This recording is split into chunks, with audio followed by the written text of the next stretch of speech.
Fala pessoal, sejam muito bem-vindos a mais um vídeo do canal da Casa da Betoneira. E hoje nós vamos falar sobre um tema que muitas vezes o pessoal não consegue discernir. Aquele problema onde tu olha e não consegue saber o que está acontecendo. E muitas vezes é uma coisa que vai um pouco além do nosso conhecimento. É uma coisa que muitas vezes a gente não consegue notar porque não dá atenção a determinados tipos de coisas que podem estar acontecendo na betoneira. Estou falando do empenamento do cubo do eixo do pinhão das betoneiras. E isso aí acontece muito, gente, e às vezes o pessoal não dá muita atenção para isso. Então, o cliente tá lá com um problema e ele entra em contato com a gente dizendo: cara, tá caindo a correia da minha máquina, eu não sei o que fazer, eu nem sei o que é, não apresenta nada, ou tá desgastando a correia da minha betoneira, tá esquisito.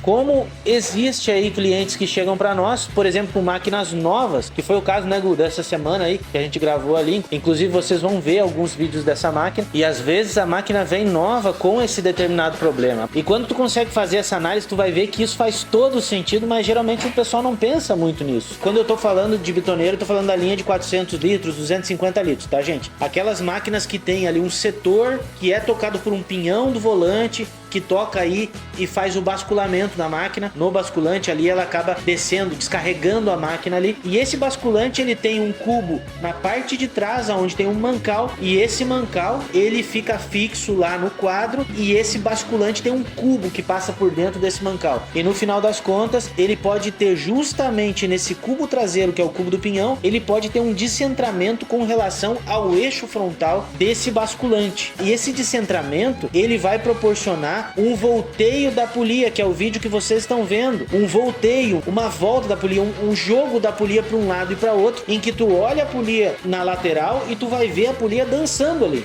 E essa dança que a polia faz, ela pode proporcionar tanto o afrouxamento da correia, quanto o estiramento demasiado da correia. E, nego, a partir do momento que tu estira a correia, ela pode danificar, e ali faz uma força gigantesca, porque, por exemplo, um eixo que é 25 milímetros tem uma força absurda num toco de eixo desse tamanho. E aí o estiramento da correia faz com que ela danifique rolamentos, danifique pé do motor, né? Os próprios rolamentos do motor também podem ser danificados por isso. E esse volteio que vocês estão vendo, que apareceu no vídeo e tá aparecendo para vocês, isso ocorre em muitos modelos de máquinas. É uma coisa que complica bastante. Inclusive, esse tipo de problema, ele é solucionado com gabaritos simples que a gente tem aqui, que faz encaixe justamente dentro do cubo. Inclusive, vocês estão vendo vídeos desse nosso gabarito, e ele tem uma haste que ele vai lá na frente do basculante, aonde ele faz ali o alinhamento, e tu consegue ver que alinhamento tá no cubo traseiro com relação à parte do eixo dianteiro. Todo o volteio que o basculante faz está intimamente ligado com esse cubo na parte traseira, porque é ele que faz a ligação juntamente com a parte dianteira do quadro da máquina. Ele fica muito fixo ali. A partir do momento que ele tem qualquer desnível ou qualquer descentragem ali, ele vai apresentar o volteio na polia, e quem vai sofrer é a correia, o motor e os rolamentos da polia. Fora que se tu tiver uma polia de plástico, né, Lucas, tu pode acabar quebrando a tua polia por causa daquilo ali. Fala, Gu. Teve um cliente também essa semana que me mandou um vídeo achando que o eixo podia estar quebrado, alguma coisa do tipo. Podia estar torto, né? Porque ele não descentra só a polia, ele descentra o pinhão também, que pode também...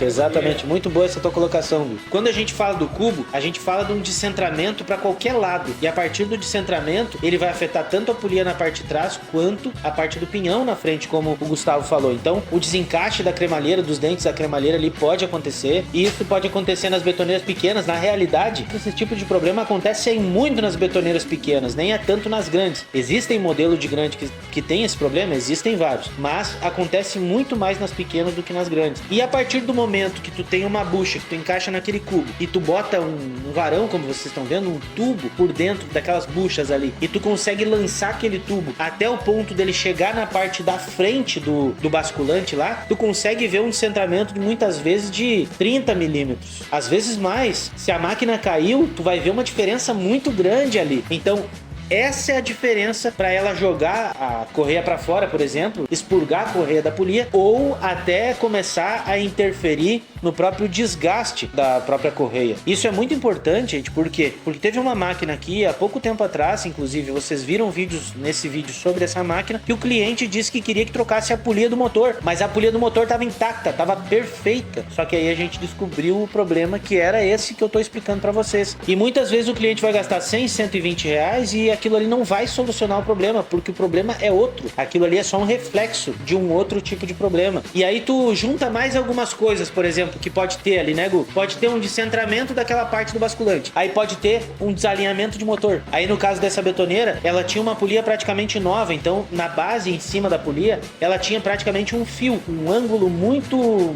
zerado ali. Se tu passasse a mão ali, tu sentia que era um canto vivo. E ela começou a comer correia justamente por isso, porque ela deslocava a correia na parte de cima por causa da polia, e talvez o motor tivesse um pouquinho desalinhado, ela começava a comer a lateral ali daquela correia e esfacheava em questão de 2 semanas aí, tinha que trocar a correia. E aí tu tem que solucionar pro teu cliente o problema. E aí tu troca a polia do motor, manda aquilo pro cliente de novo, e daí se não funciona, vem o teu cliente pra ti já com uma pulga atrás da orelha. Então tu tem que dar uma analisada nisso aí, tu tem que desmontar a máquina e ver esses pontos específicos, já ficar ciente que aquilo ali pode estar acontecendo. E uma coisa muito importante também é a centragem dessa polia. Por exemplo, essa máquina que vocês estão vendo, ela tinha uma diferença grande entre a base da polia e o encosto ali no rolamento.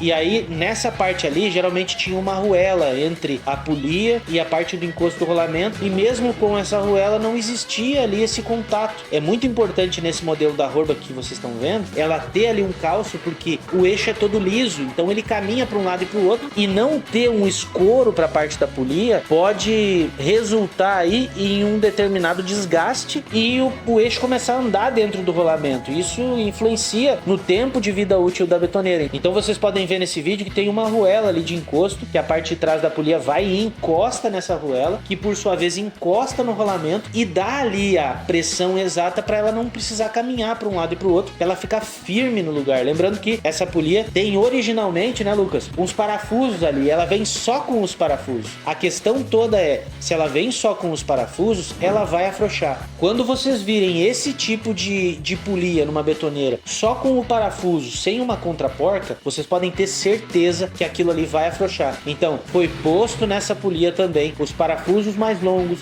uma contraporca, porque existe uma rosca no cubo daquela polia, é uma polia de metal. Essa máquina é uma máquina praticamente nova e esses modelos saíram aí, né? Vocês podem ter acesso a essa compra dessa máquina. Então dá para fazer essas coisinhas para ser mais durável, para durar mais tempo esse conjunto ali. Essa máquina que vocês viram, é raro ela apresentar esse tipo de problema. Conversando com o William ali, a gente conseguiu ver que muito pouca máquina da Horba que nesse modelo saiu com esse tipo de problema. Geralmente o gabarito deles lá é perfeito. Existem máquinas, por exemplo, da CSM, existem máquinas da Menegote, a Horba 130 e 150 às vezes vem aí com um descentramento do cubo também, mas a CSM, por exemplo, alguns anos atrás saiu com alguns modelos que davam esse probleminha. Existem outras marcas também que podem apresentar esse tipo de problema. Tem outra coisa, né, Gu? Às vezes o tempo de trabalho também apresenta esse tipo de problema, porque a máquina trabalhou bastante. Então vocês conseguem ver que esse problema aí, ele tem em vários modelos. Então se tu tem a tua máquina e tá vendo um determinado problema na parte de deslocar a correia para fora ou algum tipo de poeira dentro da parte da caixa do motor,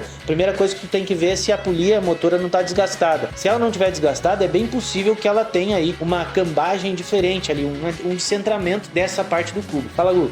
Só um ponto, que bem provavelmente um dos principais motivos de acontecer isso é trabalhar com a betoneira torta, né?